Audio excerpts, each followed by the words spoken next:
So, Hunter x Hunter. We're going to be reviewing another arc of this series here. We've been reviewing it arc by arc here.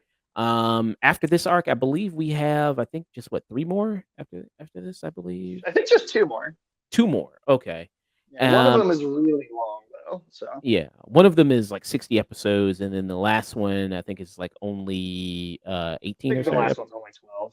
So I'm looking, it says we have the Chimera Ant arc, the 13th Yeah. Hunter Chairman Election arc, the Yep. Dark Continent Expedition arc, and the Oh, Succession. I think is only in the manga so far. Oh, that's just in the Uh, manga. Okay. So, oh yeah, I yeah, the think just show. the ants in the election part are the only ones left. Okay. Yeah, yeah, those are the only two. So as far as show goes, those are only two there. And actually, we just heard some bad news. I just sent you the mangaka there of Hunter x Hunter, who's also done Yu Yu Hakusho. He says he's experienced some more bad back problems, some more back issues. So it's probably going to delay Hunter x Hunter even more than what Hey, this. why not cancel it? Just I mean, you got to see to the. I mean, the story isn't finished, man. You got to see the end, man. You got to get there. yeah. I mean, Takahashi, yeah, says that says he's having back pains again. This is a Twitter post from him. He says my back hasn't been feeling well these past few days. So yeah, and then somebody says, "Well, see you another 10 years." Um, and then this was fun. Somebody said this could mean one thing: hiatus, ex hiatus. There you have that. There, and then this person just quote tweeted and says, "Let your wife draw it, man. Just let your wife yeah. do it." I mean, Um, he's already made like kind of a potentially posthumous plan for that exact thing. So, I mean, why not avoid the death of it and, and get her involved now? Yeah. And his wife is the person who created Sailor Moon. Is his Mhm. wife there? So yeah, I mean, I don't know. Maybe she could there. I don't know if he has a understudy that he could maybe give it to and pass it on there as well. And hey, how's it going there, Cal? Much appreciated, man. Thanks for stopping by. Hey, it's okay. Hey there, man. So yeah, I mean, yeah, so it's probably gonna delay it even further. Hunter x Hunter there with what's going on with him. But with this series, we've been watching it. This is my first time watching this series. I have not watched it before. It's been an Same. interesting experience. And with this Green Island arc, what's happening here? So if you remember, we reviewed, which is also up on our channel right now, youtube.com, the afternoon tune. If you type that in, you'll be able to see our last review of the last arc, which was York New City. And I like that one. I thought that one was good. The Phantom Troop introducing those group of villains, facing off against them, Gon and Killua, Kurapika, Linero. I thought that was really good. I like that. I like their kind of dynamic with that. You also saw some backstory with Kurapika. So it's mainly focused on him a lot during that arc. So I actually quite like that. Sage felt kind of iffy about it. I think you still think that is that the best arc for you, even though you don't like the series that much? Then I'd say that was the best one. I would say that I disliked it the least. okay. And in this one, so it's Gon and Killua will usually pretty much teamed up together there. And they're hired by a billionaire in it there. And basically it's they get jumped into like this VR kind of card playing game there in a way. It's like Yu-Gi-Oh kind of. It's like Yu-Gi-Oh Like or Yu-Gi-Oh and Tron. Tron. That's a good Basically. example there. And then why their experience of being in kind of this game, because it's also another way for Gon to kind of get closer and find his father. Like it's another clue for him to get closer to there. That's also the big overarching mission in the show. Goal in the show is for Gon to basically finally get to see his father in it. And yeah, they go to this game. They also meet another person in it who's another Nin user there. So they learn who's even a more experienced Nin user who's like, what, I think she was like over, what, 60 years old or something, or uh, Yeah. yes, but she takes the presence of like a little girl. It's like, yeah, so it's like a little girl, anime stuff there. That you got there. That's the weird trope that I don't like. So yeah, so they kind of learn from her some more, kind of be more experts and masters of Nin. So that's kind of the basic setup that you have of this arc. Sage, what did you think about the Green Island arc here? Well, the last time I came on here to talk about the show, it was the most positive I've been on the whole thing so far. And this is the most negative I'll be on the whole thing so far. I really dislike this particular story arc. One of the big things is I still have yet to, across every arc leading up to this, I've yet to develop a reason to care about the world or get a sense of like what the world really kind of is and feels like still. And so for them, a whole story arc to go, all right, we're going to now take place in a fake digital world that's not even the world that I still don't care about. I really don't care about this fake video game world. Uh, well, I mean, there's also in the world. I mean, the threat is that there's like a serial killer in it that's trying to like knock off other people in the He's like a game. Unabomber kind of figure, but to be honest, I Yeah. couldn't help. It took me a number of episodes of looking at this character to kind of put two and two together. But after a while, I was like, oh, he's like just he looks like Fred from Scooby Doo, but like an anime Fred. And then as soon as I realized that, I'm like, all right, any threat I might have felt with this villain is completely out the window because I'm just thinking about Scooby Doo now. Like this is the group he kind of teams up with that are like the one in the middle is the bomber there that's kind of Yeah, killing off just people. missing a little bit of orange, and he'd be. He does kind of. He's got the ascot on. He's kind of got yeah. He's kind of has got the Scooby Doo fit on. Yeah, I Um, could not take him seriously. and so he's killing other people. You didn't find that kind of a little compelling, like him kind of going around killing other members of the game. I think I laughed a few times but I could not get the image of Fred out of my head. And it's like one of those things where it's like your consciousness is what tied to the game. So if you die in the game, you die in real life too. Yes, yeah, Which very much one of those. I don't know in media why anybody would ever invent something like that, or why somebody would jump into a game and go like, "Oh, if I die in here, I can die in real life." Like, why the fuck would I want to do that? Because it's supposed to be a video game, but okay, sure. But yeah, that's just a common trope in media that they got that in. Well, and it's not even just like, hey, we're in a video game world, running around a video game world doing quests. It feels like they go into this video game world and then they just start like playing like a trading card game. Like it doesn't even feel like they're playing like they've been sucked into a video game and they have to play the video game like say Tron. It's like we're gonna play this card game and trade cards with each other and like I don't know. It's just to me there's just really nothing interesting about watching that process. Because I think they were trading on Greed Island. They were trading the cards to like I guess basically just like level up. I mean, that's basically what they were doing. They were just like leveling up. Yeah, and like Yeah.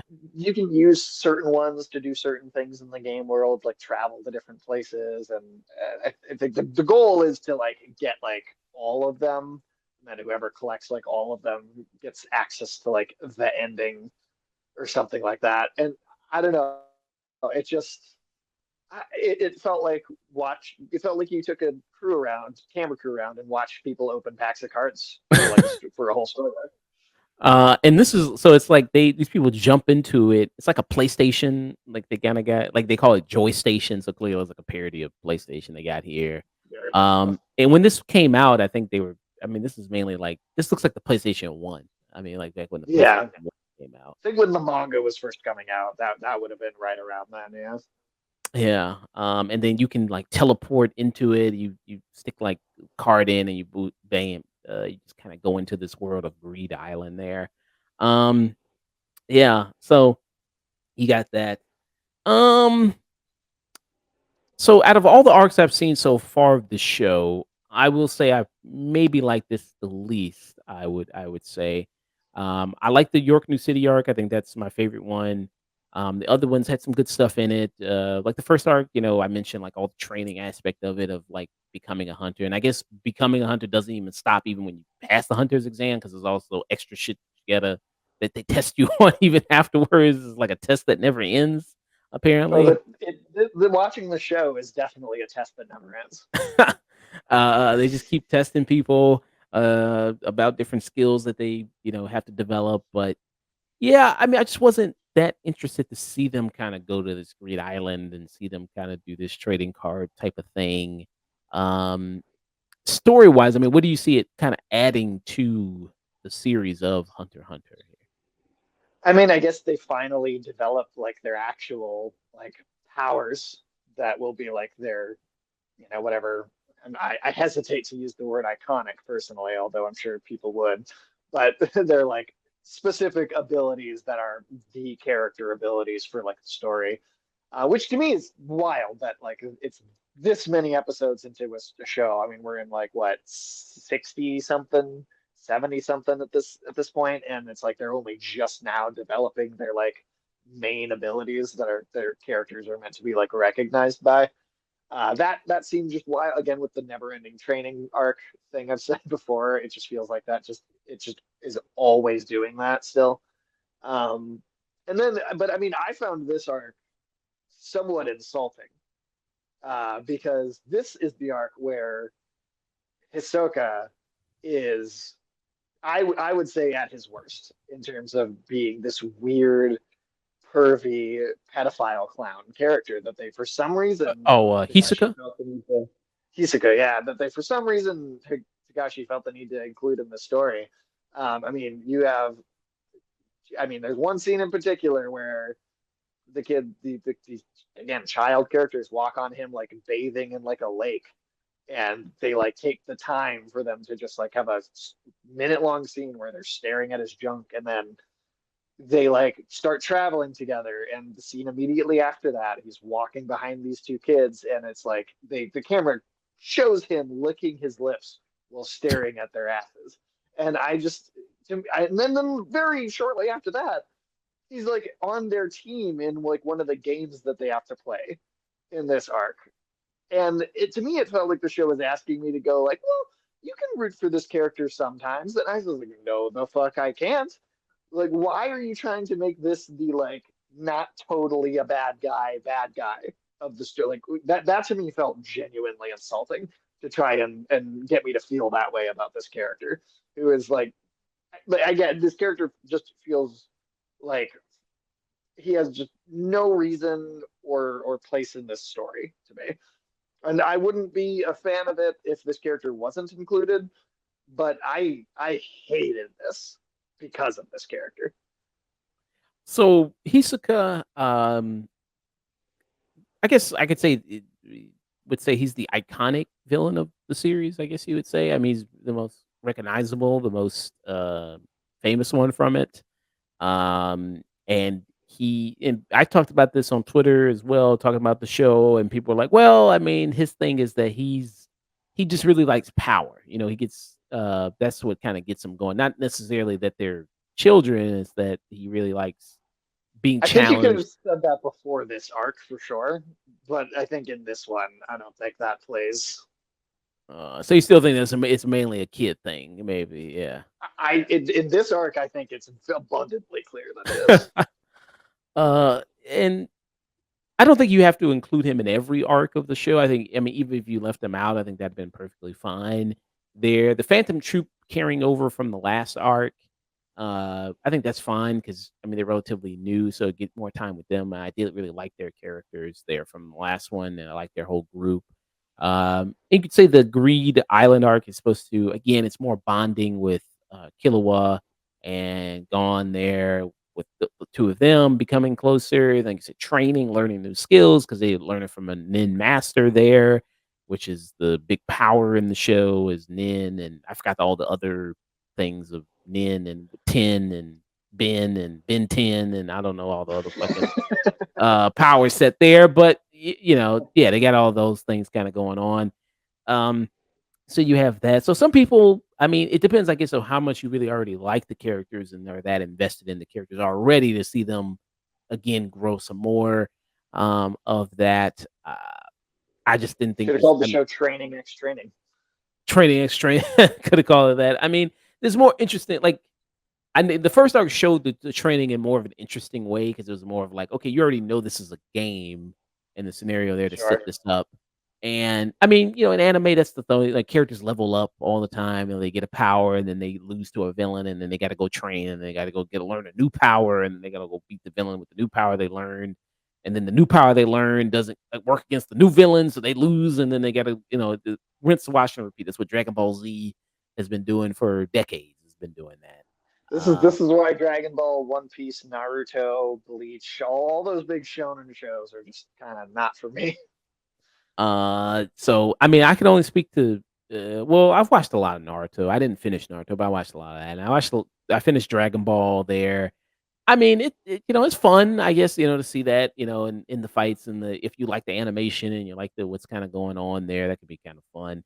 Here, I know you said you're not that impressed by the animation, but you like some of the battle sequences, like in the last arc, right, with Kripika Yeah, and yeah, I did, and I think the animation itself is good. And I think the animation has been good the whole time in this show.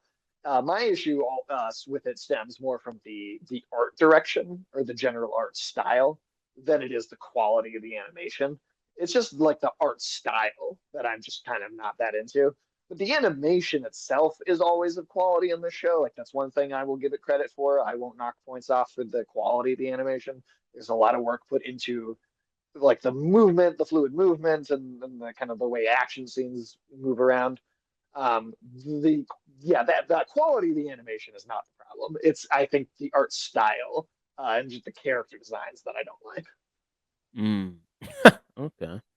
And this is a battle. I think this was in the Heavens Arena arc here. This was this Yeah, battle. Where it's gone versus Hisoka there. So yeah, I mean, this arc is one of the shortest ones, Greed Island arc. It's only 17 episodes. This arc is, and the next one, the Chimera Ant arc, is 61. So that's one of the largest ones there that you have. yeah. Um, yeah. So, uh, it kind of being one of the shorter ones. Do you think that's what kind of impacted a little bit? Like it's just kind of, or you think the story was kind of wrapped up by the?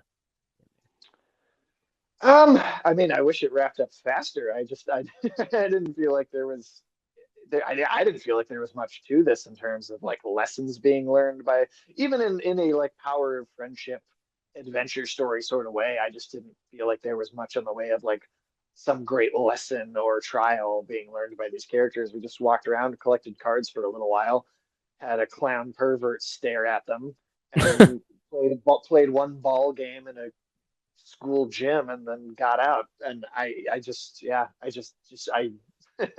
I can't think of one thing I liked about this arc. I really can't. You like the training, like the teacher there learning then. I liked a little bit of that I'll say learning. I didn't feel actively negative about that part, but it was so it was to me it was boring. To me it was just dull, and I feel like there's so much of the show has already been about training arcs. And I'm like I don't know. It feels like usually in a story, I expect it to have gone on for a while before I feel like it's totally just repeating itself. But here, it's like we're almost doing nothing but. And I haven't seen the next arc yet. I'll watch that when we do the next review there. So it'll be interesting to see kind of what happens in that next the Chimera Ant arc there. You've already seen it. I'll You tell already you, I'll tell you more happens than happened here. I'll tell okay. you that for sure. Well, I mean, at 61 episodes, you would hope so. Um, yeah. So, what would be Maybe your not as much as you'd hope for 60 episodes, though. what's your rating for this arc? Man, I like I said, last time I came in here, it was the most positive I'd been. This is the most negative I think I've been on the show. This arc is a straight up burn it. Wow. If it was just more training, that would be one thing. But watching them play this card game was painfully dull.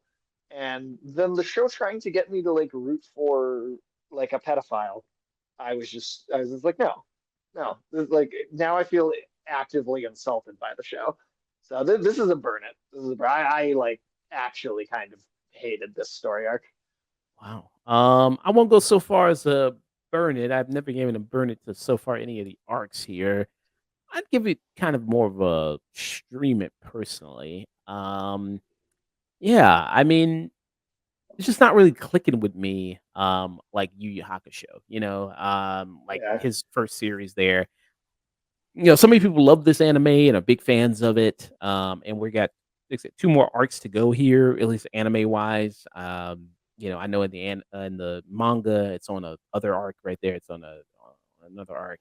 I don't know how long he says he wants to continue this. Like how many arcs are supposed to be left? Like, have you heard anything That I'm about that? not sure. I Okay, yeah, I'm not 100% sure. I want to say it's I want to say I heard it's like more than halfway for sure, but I don't know exactly how far along that is. okay. And I know, like with Oda, I mean, he said like One Piece has at least like maybe a year, 2 years left to finish everything and be done, and then I can see him vastly underestimating it too. yeah, so I don't know. Maybe that's yeah. Maybe he's just like, okay, wait, I got a lot more to say, and then maybe he does 3, 4 more years. But that's what he at least says. I think right now is maybe like a year and a half, 2 years. So I don't know how long this is supposed to go on. What's going on there? But yeah, I mean, I don't know. Maybe they'll turn around. I don't know. Maybe they'll get way better for me in the Chimera. Maybe the Chimera arc is Chimera and arc is one where I just am really super impressed with, and I go like, oh, this is why everybody loves this show.